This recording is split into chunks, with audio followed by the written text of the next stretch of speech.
गांव से पधारे हुए सभी सम्मानित बड़े बुजुर्गगण, हमारे सभी वरिष्ठ भारतीय जनता पार्टी के कार्यकर्तागण वो उपस्थित है, सभी वो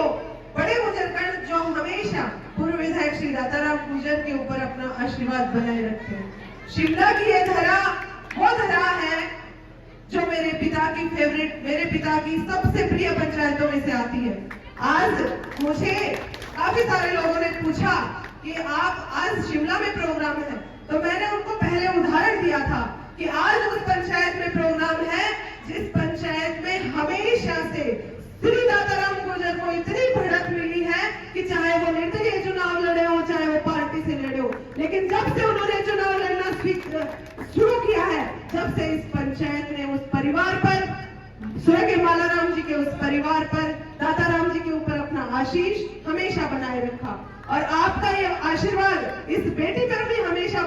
बनाए हुए हैं आप लोग, क्योंकि जब पिछली बार मैं प्रधान बनी थी तब भी शिमला की बहुत बड़ी भूमिका थी, और इस बार भी प्रधान बनी हूं तब भी शिमला की बहुत बड़ी भूमिका है। इसलिए मेरा ये शीश आपके चरणों में सदैव झुकता रहेगा, हमेशा झुकता रहेगा। और आपकी ये बेटी आपसे वादा करती है इस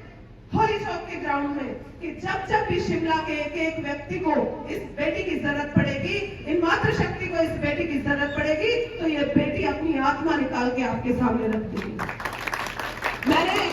मैं प्रधान बनी थी, जब मेरे पिता ने एक बात कही थी कि बेटा प्रधान बनने के लिए हाँ जब करना जब आप कार्य कर सकती हो, जब आप अपना कार्य खुद कर सकती हो, क्योंकि आप चाहोगी कि मैं तुम्हारे काम करता रहूं, मैं पीछे से साइन करता रहूं या मैं कुर्सी पे बैठूं, ऐसा संभव नहीं है, तब तो हाँ करना। मैंने उस टाइम में, मुझे राजनीति का ज्यादा अनुभव नहीं था, सिर्फ देखा था, लोग गांव से लोग मिलने जाया करते थे तो उनकी पीड़ा समझ में आती थी, क्योंकि जन्म ऐसे परिवार में हुआ था जो सेवा करता आया है। लेकिन मैंने ये कोशिश की, मैंने हर संभव प्रयास किया कि मैं मेरे इस क्षेत्र की जनता का किस तरीके से सहयोग करूं, समर्थन करूं, किस प्रकार से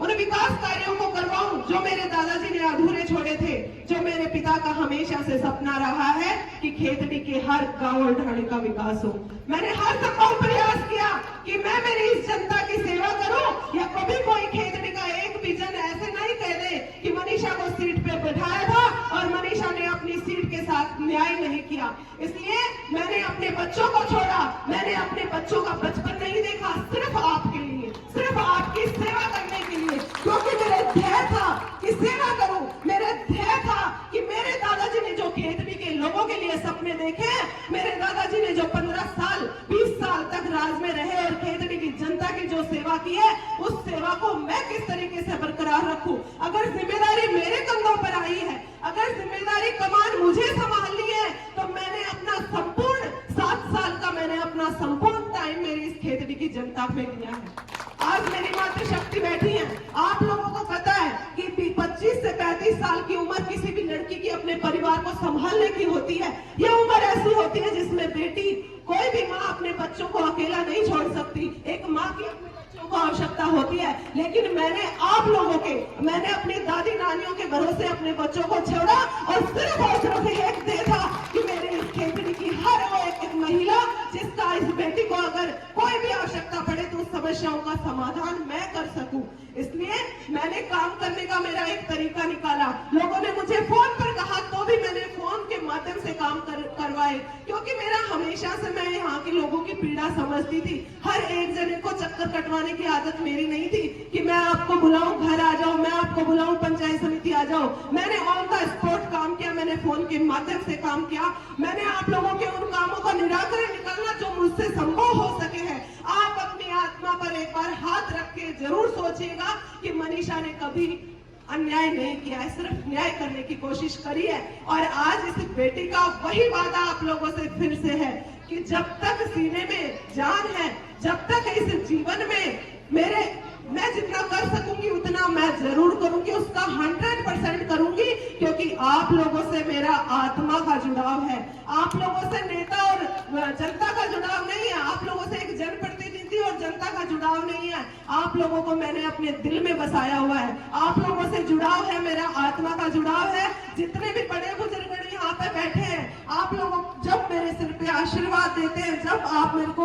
सिर के ऊपर जैसे ही हाथ रखते हैं, तो मुझे स्वर्गीय मालाराम जी की याद आती है कि ये आशीर्वाद मुझे उनसे प्राप्त हो रहा है। और मैं हर एक बड़े बुजुर्ग के चेहरे पर और उनके आशीष में हमेशा अपने दादा को देखा है, और उन्हीं दादा की सौगंध खाकर कहती हूँ कि जब तक आप लोगों को मेरी जरूरत पड़ेगी, जब जब भी मैं